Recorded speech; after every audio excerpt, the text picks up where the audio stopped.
Do you ever overthink about God? Like you don't want to overthink about him, but then you start questioning and you start questioning, and suddenly your faith grows weaker and weaker, and suddenly you don't even know. You get these intrusive thoughts. You wonder if God is real. You wonder if he's in your life, if he's calling you. And so I feel like a lot of Christians, they tend to overthink. They tend to overthink about God. They tell themselves that I'm not worthy. That why would God love a sinner like me? Like I tell God I'm not gonna sin anymore, but then I sin the next day and I feel worthless. I feel like a lot of people make false promises to God, saying they can do it on their own, saying they can overcome temptation and the things of this world by themselves. But the truth is, you need God. You can't do it alone. The Bible talks about not facing temptation head on, but fleeing from it. What's the point in facing something you can't handle? You must flee from temptation. And God will never tempt us, nor is he tempted by evil. So let me ask you this. How many storms does a seed go through before it starts to grow? No, I'm being serious. Like, you plant a seed in, I literally have a whole garden. I might show in another video. I planted a whole garden. And you plant these seeds, and storm after storm after storm goes by, and you don't see any growth. You could pull out the seed after 10 storms, and there won't be anything, like maybe a few little roots, right? But besides that, there's no fruit. And so this is kind of like with God. Like, you may go through storm after storm after storm, and you don't see any progress or growth in your life, just like the seed, the little seed. But just because you don't see it working doesn't mean it's not working. You know, that's the whole thing with faith. You know, I was at work today, and some of my people were talking about God and stuff, and I didn't say this to them, but like, they were talking about how they know people that don't believe in God. And so I would say that we shouldn't have to see God to believe him. You know, you don't have to see something in order to believe it, in order to feel it. Like, I can feel the wind, but I don't see it. I can feel hot and cold. I don't see hot and cold. You know, you don't see these things, but you feel them. And so I'm just looking straight up at the moon right now, just listening to the birds. Not a cloud in the sky. It's like a one-on-one talk with you. Man, it's been a long day. But anyways, so we don't have to see God. If we were to see God anytime, like, God is not on everyone's phone. We can't just say his name, say Jesus, and just have him magically appear. He's not a genie, right? And so if we were to see God, if we were to call God and see him at any given point in our day, there would be no point in the faith. Because that's the whole thing, is to believe in Jesus, is to have faith in him. It talks about that many verses in the Bible, stating to have faith in him. Put your faith in Jesus. Because if you put your faith into worldly things you will receive. But the things of this world is temporary. Eventually, everyone is going to pass. Things are going to pass. But Jesus never passes. Remember that. He's everlasting. Just like his love. And so going back to overthinking, I feel like a lot of Christians, including myself, I overthink about so many things. Am I doing things right for God? Am I enough? Did I pray enough times? Did I read the Bible enough times? But that would be relying on your works, not by your faith. You see, I feel like to really know the answer, it's like an instant thing. If someone were to tell you, do you believe in Jesus? Many can say yes. This is the thing. Many can say yes, but full-heartedly, not humbly. They will say they believe in Jesus, but even the demons believed and they tremble. So I guess you have to really question yourself. Like, if you do say you believe in him, is your life showing that? Now, I'm not saying your works. Is your work showing that? But is your actions showing that? Not works. Actions and works are two different things. Actions, you are doing something. Works is your work. Like you can, like, because a lot of people, they say, oh, I'm a good person, so I automatically should go to heaven. But that's works based. But in the Bible, it talks about faith without works is dead. Works as in actions. So that may sound confusing, and I may have worded that wrong, but the point is that faith without works is dead. Basically meaning that our faith without taking action upon faith is dead. It's like love, you know. Jesus is love. And so not taking action on that love, because if you love someone, you would do anything for them, right? You would do anything, right? Doing something, taking action towards that faith. And so the action should not come from a place of, oh, if I read the Bible, I should be blessed. Oh, if I pray 3 times today, I should receive a blessing at the end of the week. No, that's not how it works. That's not how it works, bro. You gotta channel it. You gotta really stay in the word, but don't let your ego take over. You know, you may overthink a lot of things about Christ. You may say, God, you know, I'm going to church, I'm praying, I'm fasting, I'm reading the word. I'm doing all these things to get closer to you, but I still feel so far. And the reason why you're still feeling this farness, this void, is because you haven't really healed from your past. You didn't heal from your past ways.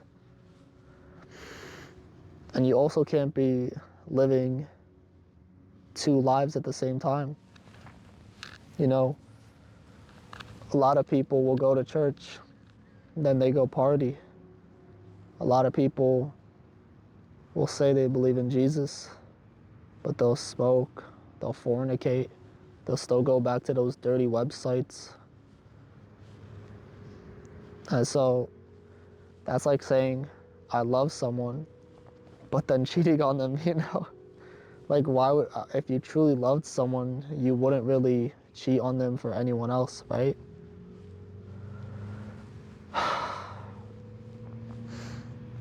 So I feel like Jesus, when we say those things, that we love him, but then turn back from him, he feels that emptiness.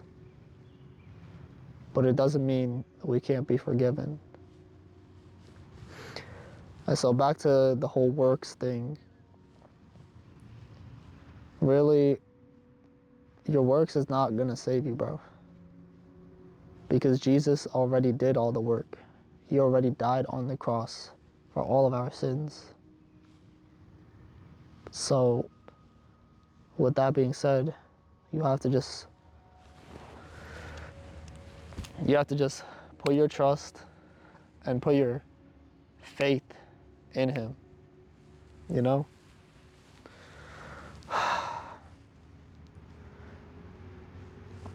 My cat recently just passed away, and not gonna lie, I cried a lot. But now that I think about it, I can't keep looking at the bad things. Look at the good things. Look at the good in everything. You know, instead of saying, why did he die? I should be saying, I'm thankful that he lived. You know, in the Bible it says to die is for gain, but to live is for Christ. I don't know what you're going through right now. If anyone here has experienced a family passing, or even an animal passing, you know, just think of living for them. Don't think of their death and them never coming back. Think of them living through you. You know, my cat, he got to live with me. He provided comfort and love and support. Now, am I going to let all of that go to waste by thinking about his death and how I'm never going to see him? No. I mean, obviously that's a thing we're going to all have to go through at some point in our lives. The passing of others. But we shouldn't focus on what we can't control. Because what we can control is moving forward, is living for them. And most of us will tell ourselves, oh, we need to live perfect in order to be accepted by Christ. I need to go to church every Sunday. I need to pray 5 times, 10 times a day. I need to read the Bible every single day. And if I fail to do one of these things, then I'm guilty of sin. I'm condemned. But Jesus did not come to condemn us, but to save us. He did not call us when we were perfect, but when we were imperfect. Jesus says he leaves the 99 in order to save the lost one. Like, why do you think it doesn't make sense that he would leave 99 sheep, 99 for one? But the whole reason why he leaves the 99 is because the 99 are already with him. And they're already together, right? But the lost one doesn't have him. And so he comes to us.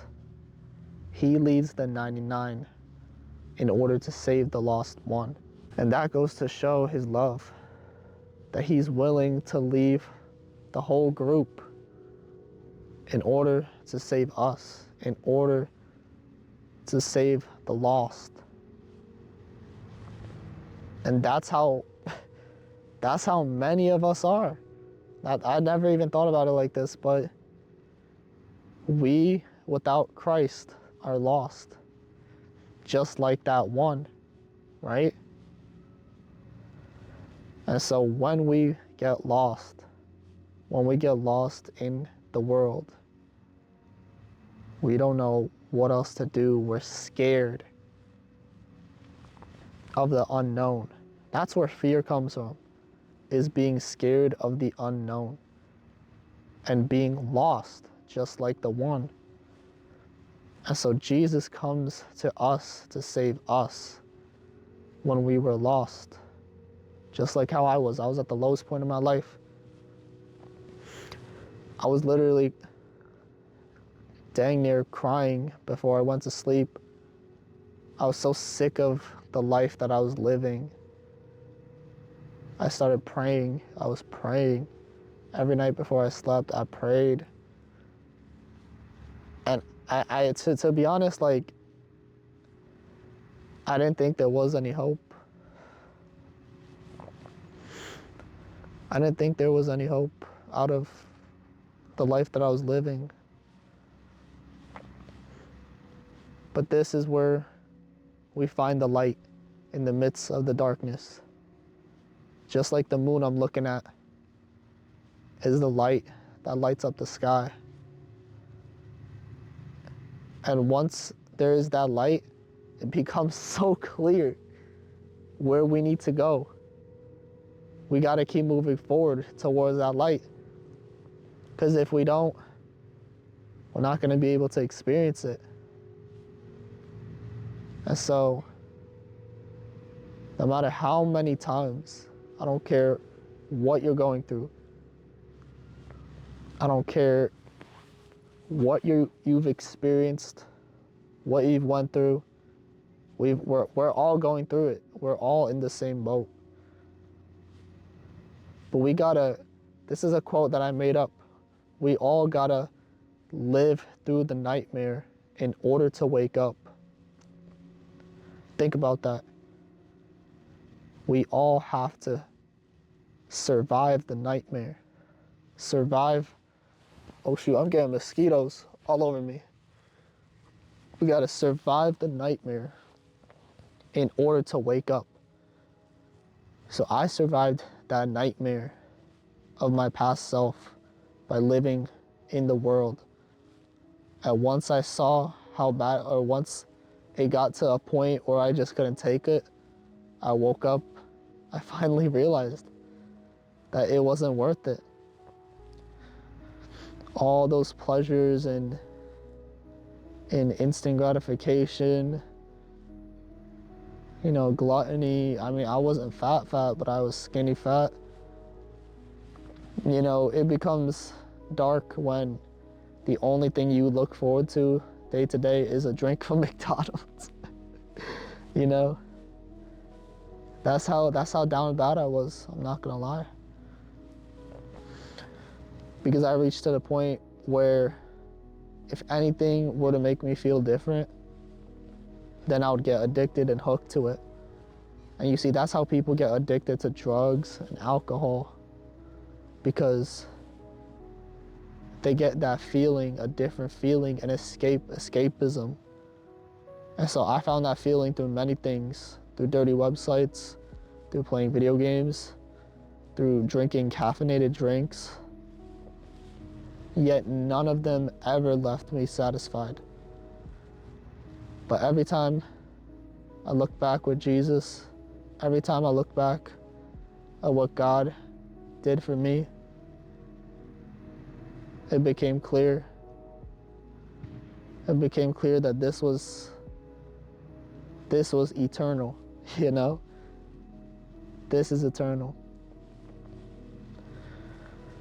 And so, whenever you guys go through this overthinking season, just know that it's temporary.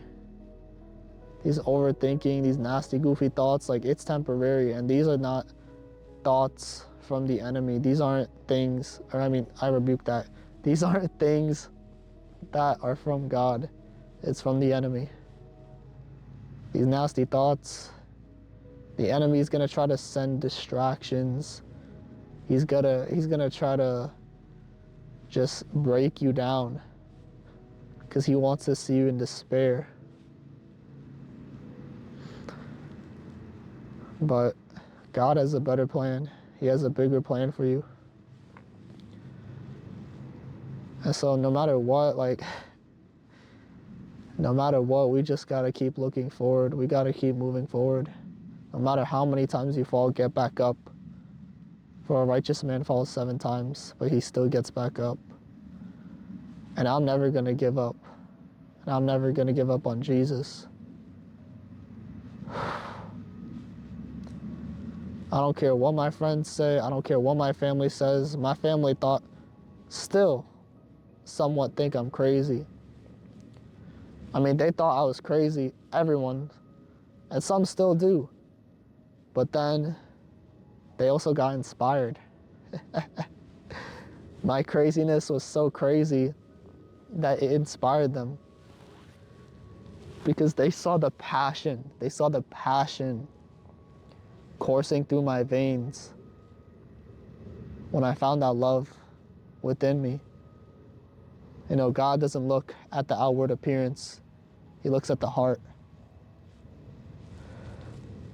And so there's another thing I'd like to say. You know, we often think, oh, there's so many things. Oh yeah, someone at my work was talking about, you know, the world is effed up. But stop trying to look at the things you can't change and start looking at the things that you can change. You can't change, well, you could change how some people live and think by helping them being better. But ultimately, these mosquitoes, I'm about to go inside. But ultimately, do what you can. Do what you could do. Hold up. And that is the change in here. Not externally, but internally. But because I guarantee you, you will notice a complete turnover in your life when you start to change internally. Because your life is what you perceive it to be. You know, I could wake up, I could go out here, it's the same earth. But I could literally go out here tomorrow and tell myself that the world is nothing but hatred and nasty stuff, right? It's the same world, it's just I'm perceiving it different. So remember, just focus on yourself, but more importantly, focus on Christ so that you can recover and internally heal. Soften your heart instead of hardening it, because the more you soften it, the more you feel Him, the more you feel that love. Because if your heart is hardened, if you have this armor around your heart that's built up by the world, it's going to be hard to experience God's love. As I'm looking in the sky right now, I see the stars. And even though they're so small, they're like a pixel in the sky, you still notice them in the vast darkness. Even though there's so much space in between the stars, you still notice them because they shine. And they don't shine overly bright like the sun, but they're still just as noticeable because they stand out from the sky, from the dark. And so as followers of Christ, we don't have to blend in with the world to be liked, you know. You don't need this validation from others.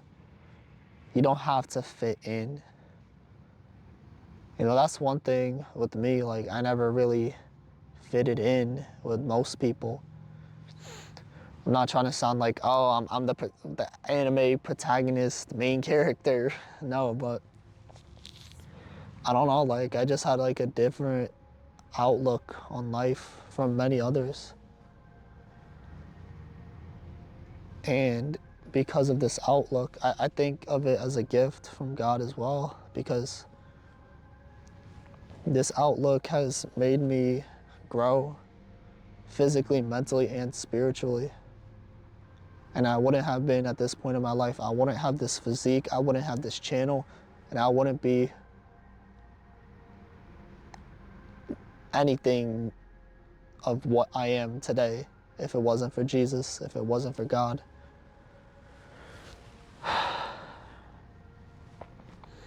Because every time I felt like giving up, I prayed and I told myself, you know, Jesus could have given up at any point and second in his journey. He could have given up from the first disciple. He could have given up, you know, at many points in his journey. Because Jesus, he denied the world and picked up his cross. And so we got to deny ourselves and pick up our cross. Because when we deny ourselves, we deny the flesh. You know, the flesh is weak, but the spirit is strong. The flesh gives in to worldly things, to pleasure. The flesh can be killed. It can be damaged. But the soul lives on. Our souls is what gives us life. It's what drives us on our day-to-day lives. And so with that, many people don't find that internal peace. They're constantly thinking, stressing, overthinking about what's gonna happen next. Or I gotta worry about the bills, I gotta worry about this. You gotta relax. Let God do the work. Not saying, oh, okay, you could just give up on everything, God will pay your bills. No, that's on us. Well, you never know, you could win the lottery, but what I'm trying to say is God will do the work, as in he's gonna work through you. He's gonna work through you and he's gonna build you up. Now, this doesn't mean you're gonna live a perfect life. If anything, you're gonna go through suffering. You're gonna suffer and suffer. You're gonna be chastened. He's gonna chasten you to make you better, to make you stronger. Hey, it's getting late, y'all. I hope you guys did enjoy today's video. Stay blessed, stay wealthy, rebuke the kingdom of darkness, and embrace the kingdom of righteousness. And I'll see you guys in the next one. Peace.